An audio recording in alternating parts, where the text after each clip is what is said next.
If you lost a series, you almost always got sacked as captain, and the players' careers finished if you did badly in an India-Pakistan series. In 1987 at the Oval, Imran led Pakistan to an unassailable lead in the Test series against England. In the last match, he ensured the series victory, the first for Pakistan and England, with an imperious 118. 100 in what he says will be his last Test match. A great performance from Imran Khan, beautiful innings. Following his personal triumph against England, Imran led Pakistan in the 1987 World Cup. But the unfancied Australians upset the Pakistanis in a semi-final and went on to win the series. Imran's career was over, or so he thought. Javed Miandad led Pakistan to a home series win over England in 1987-88. But it seemed the whole country wanted Imran Khan to return. Javed resigned the captaincy, and Imran made his comeback for an outstanding 3-Test series against the West Indies. Imran was persuaded, as he says, against his better judgment, to come back and play in that series. And the series turned out to be one of the finest series of the 1980s. Which Pakistan, for a fair part of it, looked as though they would prevail, but in the end, the series ended with a 1-1 draw. We were the only team at the time who always came close to the West Indies to beating them, but never could. And I think we really played amazing cricket there. The first Test we won, the second Test match we draw, and the third Test match we lost. So it was a very close series, and West Indies in 86, 88 was one of the best sides in the world. It was very difficult for any team to even come closer to West Indies than the Pakistan team did under Imran. I think Imran Khan gave a calmness and a direction to a cricket team, and they were one team that actually matched the West Indies home and away for Test matches when he was in charge of Pakistan. Imran ended his Test career with a win over Sri Lanka, and then led Pakistan to victory in the 1992 World Cup. He's beaten the mid-off-fielder for 4 more. Good shot. That's his 50. 88 balls for his 50. Throughout 92, you could see the force of Imran's personality really carrying Pakistan. They had a lot of good players, but they lost 3 out of their 5 matches, and you know, one more loss, they were out of the tournament.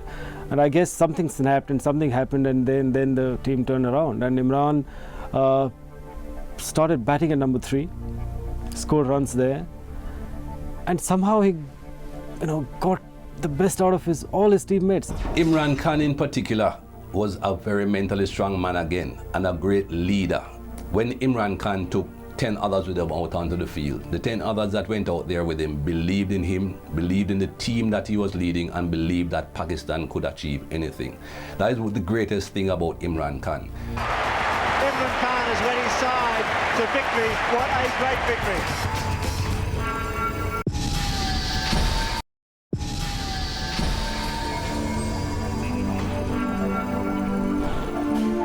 In retirement, Imran set himself the monumental task of raising the money to build a cancer hospital in Lahore in memory of his mother. As he fought to raise funds for the hospital, Imran became a focus, a champion for Pakistan's underprivileged. By 1997, he was campaigning for political office. Every cricketer wants him to succeed. Most of the Pakistanis do want him to succeed, but it's a different ball game, politics. He sounds very positive, and I hope that he in a political setup can make a contribution as he did in cricket. Not many people manage to become more famous after being cricketers than they were as cricketers, but Imran has managed that. He's become a strident politician in Pakistan. He was one of the most fervent opposers of the Musharraf regime, and his movement for democratic change has never quite taken off politically, but he has put him in the spotlight. Basically, he's possibly the global spokesman for Pakistan politics these days. He, of course, married a socialite, Jemima Khan, Jemima Goldsmith, as was, and so for a time he was very much on the social whirl in London and everywhere else that social whirls occur. And he was. And also, charity-wise, he established a cancer hospital in memory of his mother who died of cancer, generating huge funds. I think right now Imran has been doing amazingly well in charity with his hospital, SKMT, Shaukat Khanan Memorial Trust, where poor people get free treatment, cancer treatment, which is very expensive, and for that he has to raise money all year round, every year round, about $40 to $50 million, I reckon, if I'm not mistaken. And as far as in politics, I think people are taking him seriously now. He speaks from the heart, and one quality I know Imran, and I can vouch for him, that he's a very honest person, and I think honesty is a big requirement in our politics back home.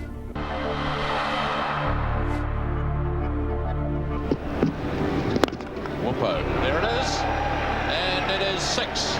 Just as Imran Khan fought his way to the pinnacle of cricket success, it would be premature to write him off as a future political force.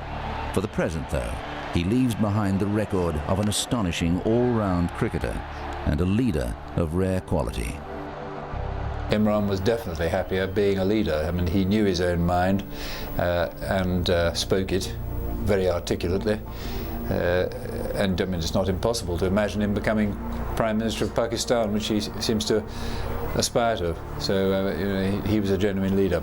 I think he had a tremendous effect on Pakistan cricket, because he influenced so many of the younger bowlers coming through. I think they all looked up to him. They all respected him. It's actually a pity in a way that he's not more involved there, or hasn't been more involved from a cricketing point of view throughout time since he's retired. Clearly he's had other ambitions and he's got into a totally different field of life and walk of life. He was, I thought, quite outstanding for Pakistan cricket, and not all that's happened since he's gone has been of the same quality. Imran Khan played in 88 test matches. He made 3,807 runs at an average of 37.69. He made 6 centuries. He took 362 test match wickets at an average of 22.81. In 175 one-day internationals, he made 3,709 runs at 33.41 and took 182 wickets. You are rated Imran one of the finest all-round cricketers that I've ever seen, and he was a great captain, tremendous captain. And I mean, the players respected him. He held them together. He held the Pakistan team together. He's been a colossal figure off the pitch as well, which is, given how colossal he was on the pitch, is a remarkable achievement. I got to play Imran in my first series, and he was a great inspiration, just by looking at him, the way he conducted himself, and so disciplined he was. It's a sign of a great sportsman. Imran found the right guys, gave them freedom, and told them that, you know, you just go and play, and I'm there to look after everything else. And people looked up to him. You know, I was speaking to Ramesh Raja, the